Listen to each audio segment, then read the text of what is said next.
This video was brought to you by Globes.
On a lonely planet slowly spinning its way to damnation, amid the incompetence and unpreparedness of lesser space programs, one team stands resilient against the herds, putting their lives on the line to aid those who were previously unaware of the quick-save option. Yes, it's the incredible adventures of Jebediah and his crack team of Kerbinauts. They are the Blunderbirds, saving the Kerbin race one stranded explorer at a time. Hello everyone and welcome back to another episode of the Blunderbirds. Today I was intrigued, I was moved by a Reddit post on the Kerbal Space Program subreddit by user Hello There 358. It was titled, how long would it take to walk 63 kilometers to repair a wheel on a rover?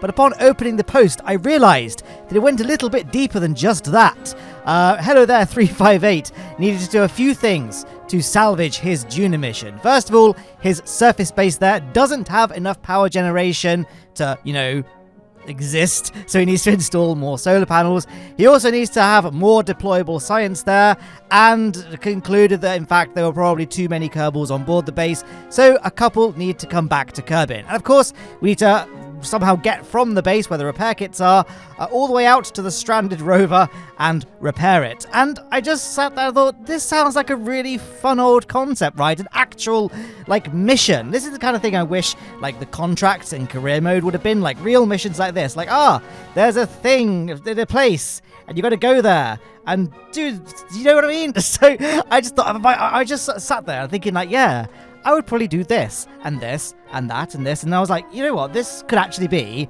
a really fun mission to just do.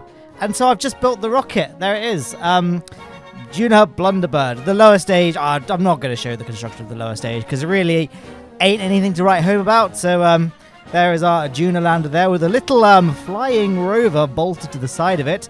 We'll talk about that. Well, we'll discuss that as the mission unfolds, I guess. But now the mission needs to begin. So here we are on the launch pad. My goodness, the novelty of those stock volumetric clouds is still not worn off. I've already got us to a Juno transfer window wherein Juno is 45 degrees ahead of Kerbin. You all know the line, right? Draw a line from Kerbin to the sun to Juno, or the angle that line forms with the sun should be 45 degrees. And now I've said my piece there. We are ready to launch, but before we do launch, I gotta tell you about Globes, today's sponsor. If you haven't seen Globes before, then this is gonna blow your mind. Globes are self-rotating and powered by light. No batteries or wires needed. They use hidden magnets to rotate smoothly whenever there's ambient light. The best part, they keep spinning even when you pick them up. It's pretty mesmerizing and always grabs people's attention.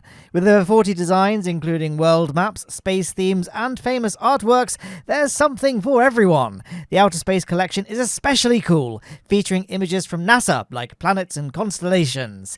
If you need a unique gift for a space enthusiast, or just want something amazing for your home or office, Globes are a fantastic choice. And I have a discount for you as well. Get 10% off 6-inch and 8.5-inch Globes with my code MATT10 at the link in the description below. I am thrilled to have Globes as a sponsor today, so thank you so much, Globes.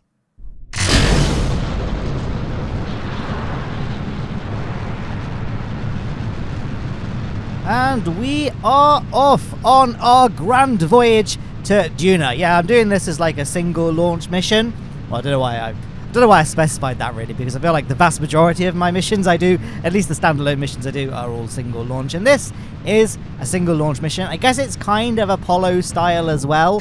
Obviously, this looks nothing like a Saturn V, but the Juno lander is sat below the mothership, the interplanetary transfer vessel, which in the Apollo version would be the thing that gets from low Kerbin orbit to the moon, basically. So that's the configuration. I feel like I didn't really need to specify that, did I? You could have just watched the video and you'd have just seen for yourself, because I value you're subscribed to me. So that makes you an intelligent person. Probably more intelligent than me, because I only just realized that if you say the word subscribe in a video, the little subscribe button underneath it, like drop out a full screen now, it's really cool. If I say, guys, hit the subscribe button, it lights up like a little rainbow appears around it. So that was a kind of a cool little discovery I made this week. It's probably not worked for half of you now. Maybe it's a beta feature. But I just say it. I thought it was pretty neat. And also, hey, subscribe if you like this video. I taught you something cool. Probably didn't teach you how to do a very good gravity turn, because this was not very good. It was a bit too shallow. We ended up getting all these ugly flames. I mean, it was fine. We have enough delta V, and ultimately nothing exploded or overheated. So I guess it was a roaring success in that regard. But I don't know. I don't really like seeing the flames on the fairings like that, because it looks a bit dumb, you know. But the fairings are about to deploy them, actually, because we're basically in space now. So there go the fairings, and there goes the launch escape system, and the fairings that were around the command module. And now we can turn on the lights. We can sort of see the spacecraft a bit better. What I need to do, I really need to make like a TUFX profile that just makes the dark side of planets really, really bright. I know it's like not as good from a realism standpoint. Like if I was just playing the game, not for an audience, I'd love this. Like, oh wow, it's so dark, and I gotta work really hard to see what I'm doing.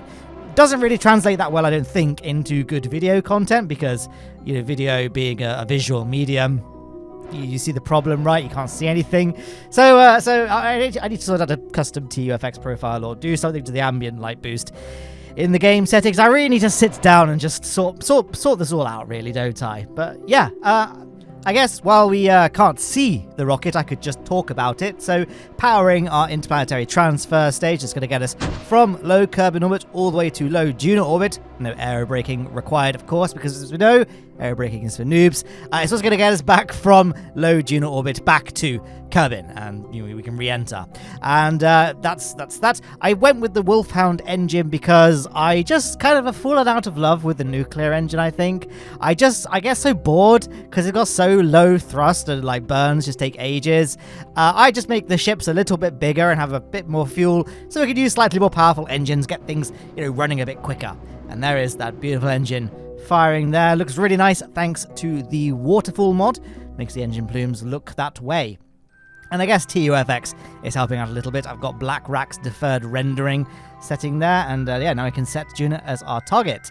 And, you know, create a maneuver node. So we just make a maneuver node about, I don't know, 1,000 to 1,100 meters per second. Drag it so your orbital line is going in front of Kerbin. That just gets you to Juno. Once I've kind of got my orbits kind of intersect Juno's orbit, I grab the maneuver node. I just spin it around a bit until I've got that a close encounter with Juno. Then we can fine-tune with retrograde and prograde from there.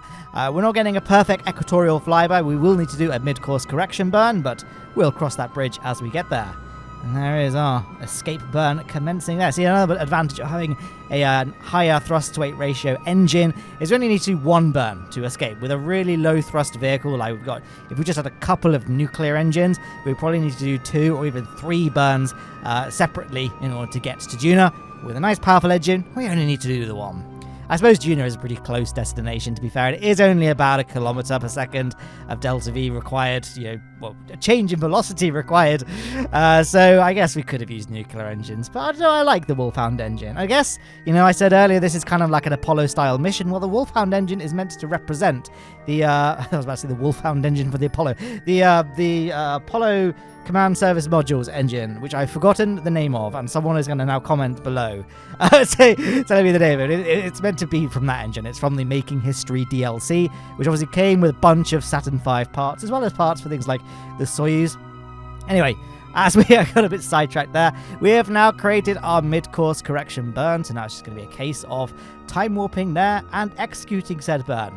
And I'm going to show you something that I've started, well, I'm going to start doing a bit more now, because I've always said that maneuver nodes, they're never really that accurate. Like, it's not put us on the trajectory that the maneuver node maker predicted. But now I'm just using the RCS thrusters on the mothership. So I've just enabled RCS by pressing R, then using H, N, I, J, K, and L on the keyboard to just manipulate our orbital line. We don't need to change our velocity by that much, because these interplanetary distances, they don't require very much, delta V to do these kind of adjustments to our course. And we've got a nice, I didn't make another maneuver node basically, just saved a bit of time, saved a bit of faff, makes the mission a bit more streamlined. Now we can create another maneuver node, this time at Juno periapsis, in order to capture into low Juno orbit, I suppose. So, trying to think if there's anything I needed to have covered thus far in the mission. Oh, I probably should have mentioned, whilst I was kind of trying to sort of come up with weak ways in which this is the Apollo-style mission, I said that, when this launched, the lander was below the command module stage. We had to do a bit of a reconfiguration. Another way that this is kind of like an Apollo-style mission is the lander itself. It is a 2-stage lander. The first stage just lands on Juno, and the upper stage just goes to low Juno orbit. So it kind of lifts off. The first stage sort of acts as like a launch platform, basically.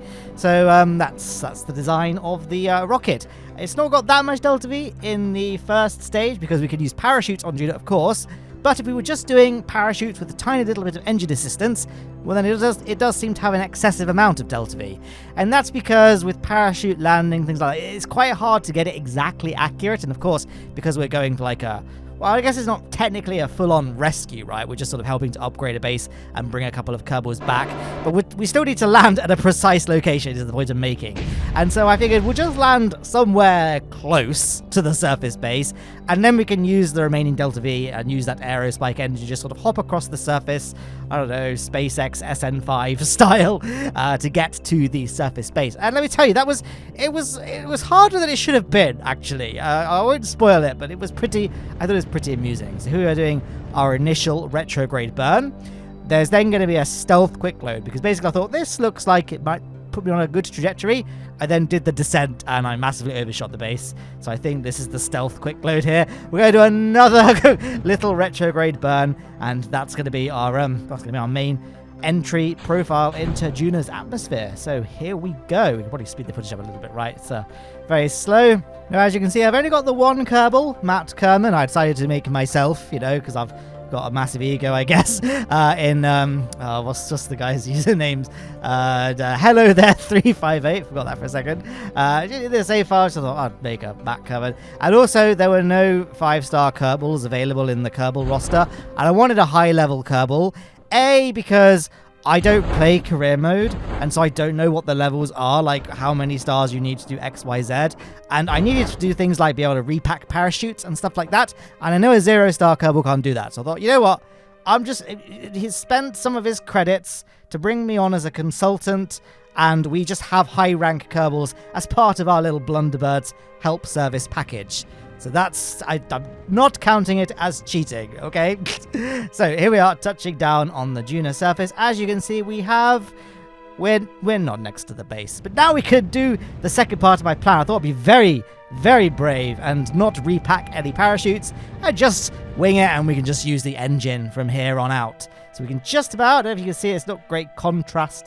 You can see the little graticule on the surface that's marking the surface base's location. Just doing a few little puffs of that aerospike engine. I really like the aerospike engine. It's good because it's really efficient in both the vacuum of space and in atmosphere. So it's ideal for like a Juno lander, where you kind of need to use it both in space and in an atmosphere. And it's really good because it's got a low profile. So it's easy to things like the Poodle engine, they're really big, so it's hard to get it. So you're not just landing on the engine bell. Like the legs need to be able to extend beyond the engine itself. And I think and it's got pretty good thrust as well. The only real downside is that it doesn't have any thrust vectoring, but we do have SAS in this lander, and we've got those monopropellant thrusters in the command pod itself, so it wasn't really an issue that we got no thrust vectoring. And here we are touching down, and yes, I remember I said earlier, we've only got the one Kerbal, then went on some big spiel about how I cheated him to have 5 stars. But yeah, basically we need to bring back 2 Kerbals from the surface, which means we have to go down with just the one in that You know what? It's crazy that I still can never remember the name of it. I just called it the Apollo-style command pod. It's coming up quite a lot in this video, isn't it? Apollo-style. So now I'm doing another hop because I couldn't get the lander to remain still on the surface. It kept sliding around no matter what I did. Like, there were a few quick saves I've just cut out. It kept on, like, sliding around. So I thought I'd hop it over to the other side of the base, and we'll end up sliding into the base, and the base will just hold us steady. So that's what I decided to do. I was sort of sliding to the left of it, but then I managed to stop the slide by just disabling the spring strength and the damper strength of the landing legs. And I guess now the aerospike, I guess, has sort of dug itself into the sand, maybe. So ironically, I was saying earlier that I like the aerospike because it's got such a low profile, landing legs can easily extend beyond it, so it's not touching the surface, and, you know, super unrealistic. But, you know, I guess that's actually what we wanted. So I don't know if there's a lesson to be learned there. But yes, we are here on the surface of Juno.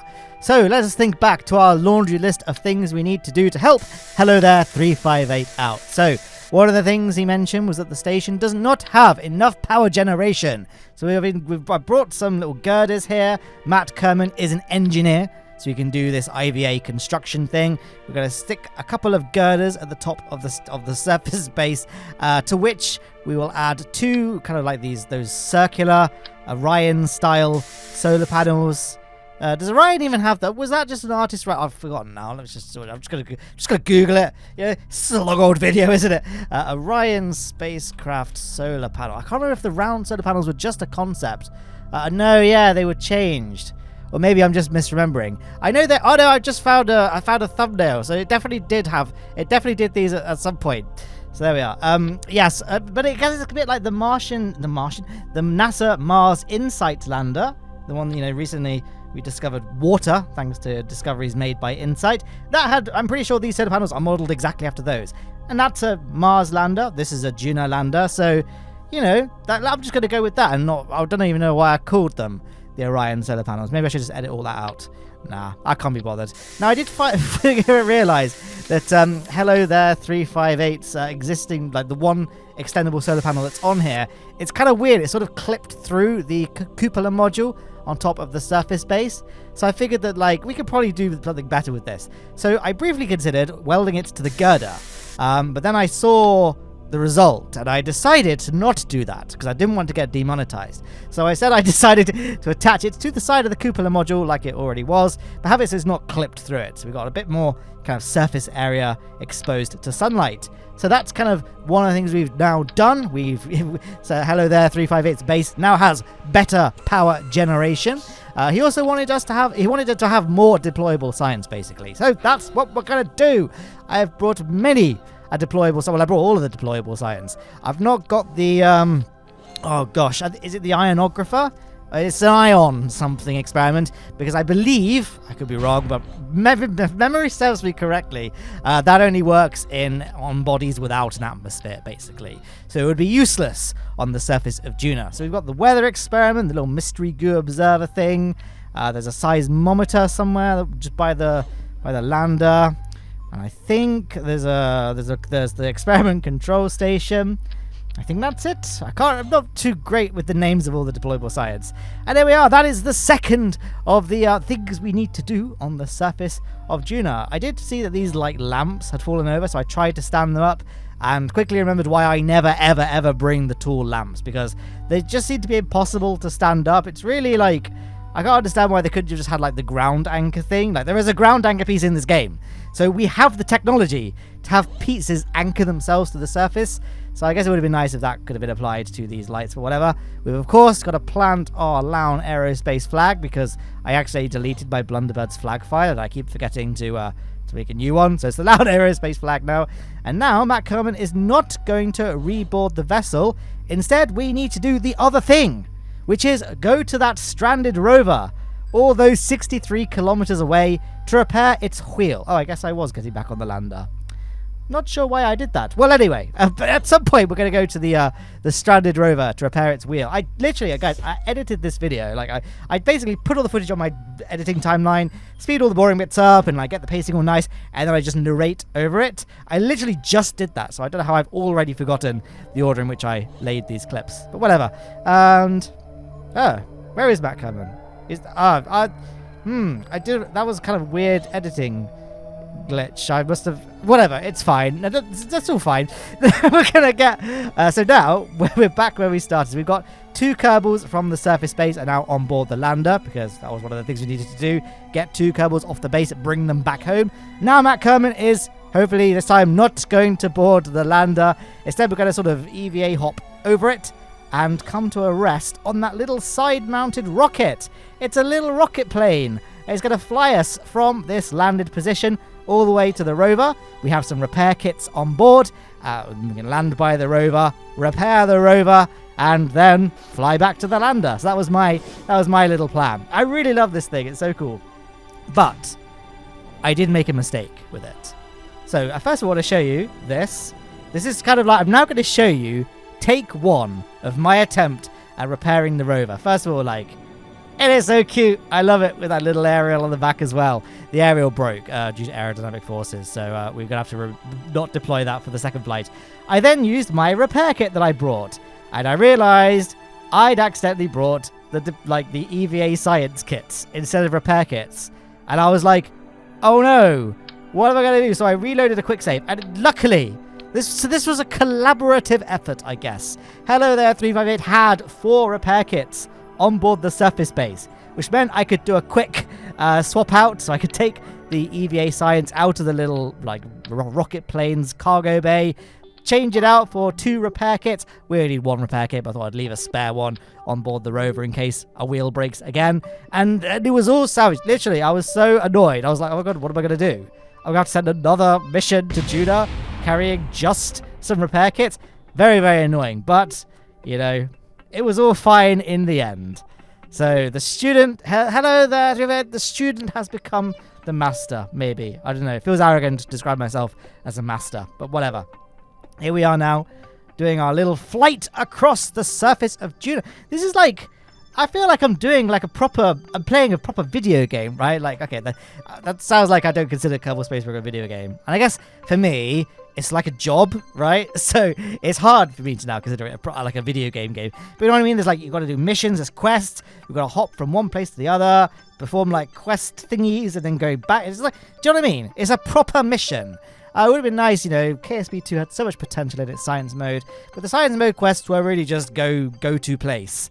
Going forward, you know, it could have been like establish a surface base on, I don't know, Mun, and then expand the base by having a rover, drive the rover 5 kilometers, collect a surface sample from, you know, 5 kilometers away from the base, then return to the base and play. You know, it's like there was, you know, not to say Kerbal Space Program 2 wouldn't have had any of that before it all got cancelled and, you know, rip in peace. So yeah, that's something I would have liked Kerbal Space Program 2 to have had. I guess KSP 1 does, like, I know there are contracts in career mode that are a bit like that, but I feel like they're not to like this sort of like this video's missions scope. That was a really horrible sentence, but you know what I mean. It would have been nice. But I guess KSP 1 does kind of have this thing in the form of the Making History Mission Maker. I covered this in the video a few weeks ago now, where I said I feel like the Mission Maker is one of the biggest areas of untapped potential in KSP 1. I then proceeded to play a few community missions, and a lot of them just didn't work. So you know, maybe I answered my own question as to why we don't really see that many missions. But yeah, I feel like one of the things I want to do at some point is just sit down and create a giant complex mission in the mission builder, and then play it for you guys, like a let's play, like a Minecraft adventure map let's play, and then make it available so you can all have a go at the mission yourself, and you can kind of see, or like you say, oh, Matt's done a video of the mission, there's the mission to download, I'm going to do the mission first, and I'm going to see how Matt did it, and vice versa for me. I would film how I would do the mission, and I'd be really interested to see how other people would do this. And, you know, same for this sort of thing. How would you have done this mission? Would you have done it like me? Would you have just had a wheeled rover to drive those 63 kilometers to go rescue the other one? Would you have had 2 separate landers that just land from low June orbit? They land at their respective locations, then fly back to June orbit. There's no hopping between the 2 locations on the surface. I don't know. I'm really curious to see how you guys would have handled this mission. But yeah, I'm just trying to think if there's anything else. Now I've finished that sentence. I now have to like carry on. Like, we're still in the same scene. There's not been a transition where I can start talking about something else. So now it's just like a bit awkward, isn't it? But here we go. Touching down. Nice. I love this little rocket plane. It's great. We are kind of far away, though, and Matt Kerbin is not the fastest waddler. So we're just going to hop again, get a little bit closer. Again, doing a bit of a danger hop, not having the parachute repacked because we got loads of delta V. And our thrust to weight ratio is pretty good. Obviously, we've got a pretty weedy engine, but we also weigh like nothing. So it was fine. And there we are, touched down at the surface. So I believe, let me just have a look at our list of things we need to do again. The station now has more power generation with more solar panels. It has more deployed science next to it. It has 2 fewer Kerbals because we've taken 2 of them off. And that's it. There's another stealth quick load here because I then launched the lander and realized that I couldn't enable SAS because none of the Kerbals were pilots. I assumed that because we had a connection to the KSP, it wouldn't have mattered. But I guess it did. I don't play career mode, so I don't know these things. So I took one of the Kerbals off the lander and switched her out for Valentina Kerbin, who, as we know, is a pilot. And then it was just a case of waiting for a good opportunity to launch. We want our orbiting mothership, so the spacecraft with the yellow orbital line, to be kind of directly above us. So I put it at a slightly tilted orbit so it would pass over the landing site. And then it's just a case of staging. So let's go. 5, 4, 3, 2, 1. Oh, this is a bit of a wobbly start, and I feel like the lander's lower stage might have tipped over just then. I guess it doesn't really matter, but also it might have mattered because of the fact that it would have just fallen over on our lovely new deployed science. But whatever, I'm sure it's fine. And then it's just a case of ascending through the atmosphere. Does look a little bit like Boeing Starliner, doesn't it, like that, with the kind of longer trunk module below the command pod itself. Boeing Starliner, for me, when I'm recording this video, so late August 2024, NASA only recently announced that it felt that returning Butch and Sonny back to Earth on Starliner was too risky, so they have to stay aboard the space station for another 6 months and then come back on Crew Dragon, with Starliner presumably, undocking autonomously, and then, well, definitely undock autonomously and re-enter autonomously. Hopefully it'll survive. If it burns up on re-entry or just can't re-enter at all because of the thruster issues, oof, it's not good for Boeing. I hope it will. It has flown 3 times now, and, the first 2 flights were successful. The first flight wasn't a success. It didn't make it to the station, but it was able to re-enter and it survived re-entry. So all of the re-entry side of things generally have been proven to work with Starliner. It's just that service module with the thrusters on it. Man, what a bummer. So hopefully Flight 3 can end with recovery of the capsule. And Flight 4, Flight 4 with spaceflight, SpaceX Starship worked on Flight 4. Hopefully Starliner will work on Flight 4. The big question now, though, on everyone's mind is, will Flight 4 feature human crew, or will it be uncrewed again? I feel like it will have human crew, but I don't know. I would like to hear what you think in the comments below. And like the video as well. Did I mention that? Maybe I mentioned it when I was talking about how the subscribe button lights up when you say subscribe. Did you close the window and have a? I don't know. I hope it does work. I'm gonna have to proof watch this video, like I do with all of my videos, just to make sure that there were no kind of editing glitches or anything like that, or something just went very wrong with the footage that I didn't catch whilst I was editing it. So I'll have to proof watch it on YouTube just to see if the subscribe button does light up. I don't know what the upper limit is. Maybe it just does it the first time you say subscribe, and if you say it 50 times, it will just stop doing it after a while. And then now I just look like a crazy person. Here we are, docking with the mothership. So I'm kind of doing the lazy method of docking. So just having both vessels point towards the target. So each vessel has set the other vessel as its target. We're controlling from the forward docking port, so they should perfectly align if we just hold the target alignment. Because this is career mode and we haven't got fully leveled Kerbals, I have to sort of switch between the vessels and manually make sure that the target vectors are being held. But, it was all fine. Now, once we've docked the 2 vessels together, which... Oh, I think there we go. Now we've docked the 2 vessels together, we can transfer the 3 Martians back into the mothership. Now, I could then detach the lander's upper stage just to save a bit of mass, increase our Delta V budget, but we didn't need to do that because we've got plenty of Delta V to get home, and also having the vessels docked like that just sort of expands the amount of living space aboard this craft because... It's kind of a cramped vehicle for, how many Kerbals are on here now? 3, 4, 6? No, 5 Kerbals. I got an A in maths at GCSE, but now that was a long time ago. So now we're going to create a maneuver node that's going to get us back to Kerbin. So we're not at a Juna to Kerbin transfer window. So basically I've just made a maneuver node that's going to get us on an orbit that intersects Kerbin's orbit. We can make another maneuver node after the point at which we pass perigee and just drag on either prograde or retrograde to force an encounter with Kerbin. In this instance, dragging retrograde got an encounter quicker than dragging prograde would have. So now we can just go ahead and execute the first of our 2 final burns for this mission. So there's burn 1 of 2 completed. Now it's going to create another maneuver node again to make sure we can get a Kerbin encounter. Oh, it's a beautiful thing. Look at that. No course correction is going to be needed, it would seem. We're going to get a nice insta-pass into Kerbin's atmosphere. There we go. So I guess that does mean that the video is sort of in its sort of end point. So I don't know if there's anything else I needed to discuss that I forgot to discuss during the video, but you know, I think as far as a Macleod commentary has gone, this one's been fairly on the rails, right? I haven't gone off on a massive tangent about the happenings in my life. I guess because not much has really happened this past week since we last spoke. You know, when I sent a cardboard rocket to the Mun. I think a lot has happened since then. I bought some stuff off AliExpress. I bought like a little... AliExpress is very addictive because it's so cheap. You're like, oh, it's like £1. I'll just buy that. So, yeah, I bought a little NES controller, like a USB NES controller for like £1.80. That was very good. The main reason I was on AliExpress was because I discovered there's like this little So basically, I'm a huge Game Boy Advance nerd. I've got a video on my second channel showcasing my Game Boy Advance collection. And recently, this company released a retro games console called it rolls off the tongue this, right? It's called the RG35XX SP.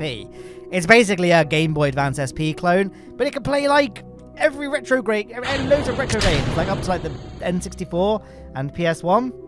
And it plays Game Boy Advance games really well. So I'm super hyped. I only got it yesterday. So that's what I'm doing. I'm just talking about the things I'm doing in my life when it comes to video games. I don't just play Kerbal Space Program, guys. I play 20-year-old games on a handheld made in China as well. Other games, I recently completed Dave the Diver. That was a fantastic game. The bosses were kind of weak. The bosses were kind of a slog, to be honest. But overall, amazing game. Definitely, probably my game of the year. Who can say for sure at this stage? There's not that many months of the year left, to be fair. Recently, I played Dredge a lot last year. That was really good. Whoa, the mission's come to an end. I just noticed. Wow. So there you go. You guys got your Macleod rubbish tangent in this video as well. Look at that beautiful sunset as we descend down. Now I have this lander configured for kind of 2 landing locations. If we were landing in water, we would just leave the heat shield attached and it would just serve as like a nice inflatable hull. It would be a nice boat. If we were landing on land, I would have detached that heat shield. We have some landing legs on the lander to come to a touchdown like that. But we came down for a splashdown. So didn't need the landing legs. Just explaining why there are landing legs attached to this thing if we didn't need them. And that's why. And now I got to give a big thank you to my Patreon supporters and my YouTube channel members. The names on the left there. I do hope you enjoyed this video. And if you want to try this mission out, I don't know how because you haven't got the save file. But doing something similar, I think this was a really fun mission. I really enjoyed it. My eyes, it was really fun. So thank you to Hello There 358 for getting yourself into this mess so that I could have some fun and feel something.